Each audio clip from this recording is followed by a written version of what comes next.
The film opens when a tow truck pulls up in front of a modest suburban house. The driver, Gary, 30s, gets out and walks to the back of the truck. He attaches a hook to a black sedan parked in the driveway. The front door of the house opens and Maddie, 25, runs out. She is wearing a bathrobe and slippers. She has messy hair and smudged makeup. Maddie comes out and tries to appeal to Gary's feelings, as they were previously in a relationship until she ghosted him. Her efforts are ruined when a shirtless guy, Brad, 20s, comes out. He is wearing boxer shorts and holding a beer can. He wraps his arm around Maddie's boobs and grops her. She gives him a pleading look and bats her eyelashes. He pulls a lever and the tow truck lifts the car off the ground. Gary takes the car away despite Maddie's protests since she's an Uber driver. She stops and watches it disappear down the street. Maddie rollerblades to catch up to Gary and stops at a nearby diner to have a coffee and a bagel. She lowers the car and puts the car in reverse and tries to pull out. Gary walks back to the truck and gets in. He pulls another lever and raises the car back up. Maddie is sitting in front of the car with a stern look. Maddie ends up on probation as a result of her actions, and she is also told she owes a lot in back taxes, so she is in danger of losing her house. Maddie also works as a bartender at a waterside place in Montauk, where she has lived all her life. She works with her friend Sarah and hangs out with her and her husband Jim. Maddie works at a waterside place in Montauk. She is wiping the counter as a customer in his 40s approaches her. Maddie replies that they are not open yet. The customer walks away, muttering under his breath. Maddie's boss comes over to tell her to need to work on my attitude. On their break, her married couple friends are perusing Craigslist where they find an odd personal ad. A well-to-do couple are offering a car to a woman who can date their 19-year-old son. In exchange, they are giving away a Buick Regal. Jim suggests she start an On the Vans page. Maddie replies it would take too long. Maddie realizes date means sex but decides to go along with it because she has no other options, and she wants to exploit the rich since they're taking her house. Maddie arrives at the home of the Becker family and meets the parents, Laird and Allison. They discuss their son Percy, who is set to go to Princeton in the fall but is very awkward and shy with little to no friends, and he spends his days in his room playing video games. While they were hoping for someone closer to Percy's age, Maddie is 32, Percy is 19, Maddie convinces them that she is the right woman for the job. However, Laird and Allison tell Maddie that Percy cannot know about their arrangement. Laird and Allison tell Maddie to find Percy working at a dog shelter. She wears a form-fitting dress to attempt to seduce him and pretends to want to adopt a dog.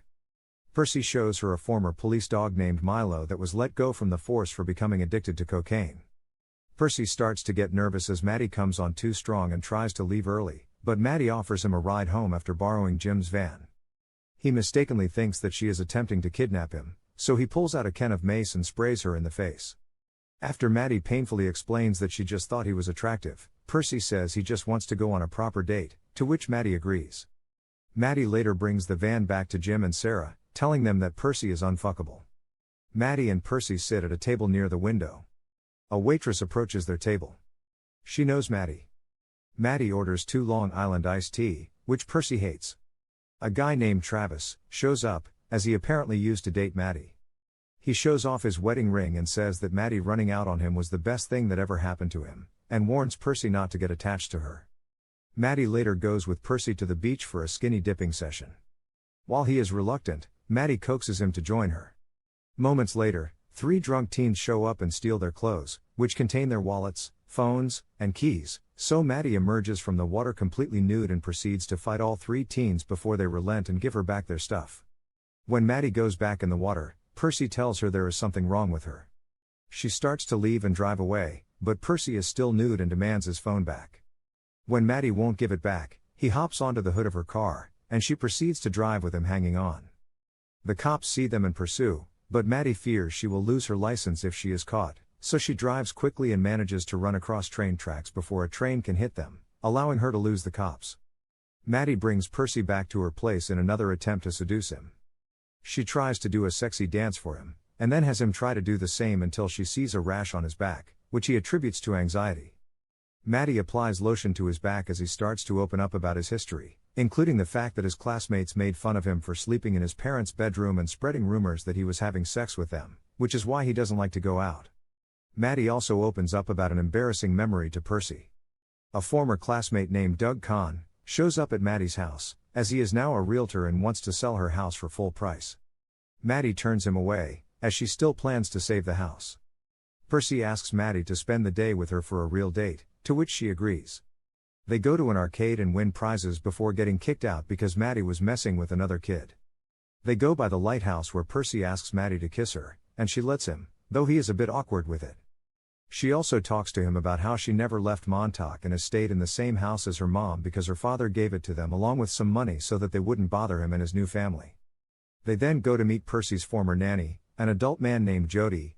He suspects something is up with Maddie, though she just hits back that he is creepy for being a male nanny to a teenage boy. Later on, Maddie and Percy go to dinner at a fancy restaurant as part of a little prom date since they both didn't go to their proms. She encourages him to play the piano after he mentions he can play, so he goes up and plays the song Maneater for the whole restaurant to hear, which earns him cheers and applause. Maddie is also equally impressed. A girl from Percy's school, Natalie, then goes up to offer her praise to him, and she says she is also going to Princeton in the fall. Natalie invites Percy to a party for other Princeton-bound students, though Maddie tries to stop him from going for fear that he will end up sleeping with Natalie or another girl. Despite Maddie's objections, Percy says he wants to go. The two take a limo to the party, and Maddie goes looking for Percy, having to walk among snooty teenagers who think she is too old to be there. Maddie eventually finds Percy in bed with Natalie, but he is sick because he's been drinking and he took an ibuprofen. She goes to make him throw up until the parents of the kid throwing the party come in to tell Maddie she has to leave. Percy tries to defend her and accidentally ends up punching Maddie in the throat. After they leave, Percy says he is ready to have sex with Maddie in the limo, but after he tells her he loves her, she realizes he is too drunk and refuses to go through with it. Laird and Allison notice that Percy seems more upbeat and extroverted, which he attributes to his new girlfriend. However, Percy tells them that he is no longer going to Princeton because he wants to stay close to Maddie. Allison calls Maddie, who is beginning to have second thoughts about the job. Laird tells her that she can have the car without continuing the relationship to avoid Percy skipping out on Princeton. Unfortunately, Percy is in his parents' car and turns it on, activating the speakers so that he overhears their conversation and hears Maddie mentioning wanting to car without having to sleep with Percy, leaving him heartbroken. Percy then has Maddie come over for lunch to meet his parents. He starts drinking their wine and begins to act passive-aggressively before going out with his co-worker Crispin, to bring the Buick out into the woods to mess with it. They throw a rock onto the gas pedal and make it crash into a tree, which falls on top of the car. When Percy returns to the house, he and Maddie then decide to have sex and get it over with, but before he can even get inside her, he ends up ejaculating on her thigh. He says that he knows about everything and doesn't want to see Maddie anymore, saying that she will end up living in Montauk for the rest of her life. Gary later brings Maddie the beaten-up Buick since her name is on the papers. She is forced to continue her Uber duties in her messed-up car while Percy goes back to staying in his room and playing video games.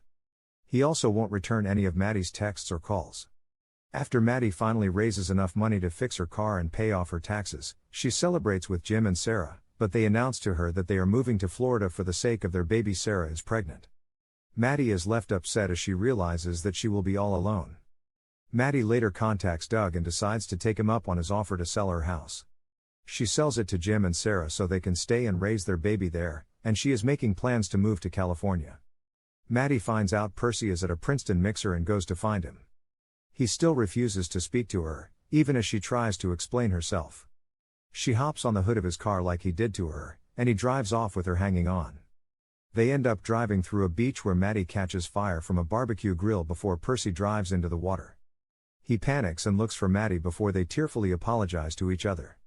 After they reconcile, Maddie says she is moving to California, and Percy is happy for her. He also tells her it still counts that he lost his virginity to her, despite the contrary.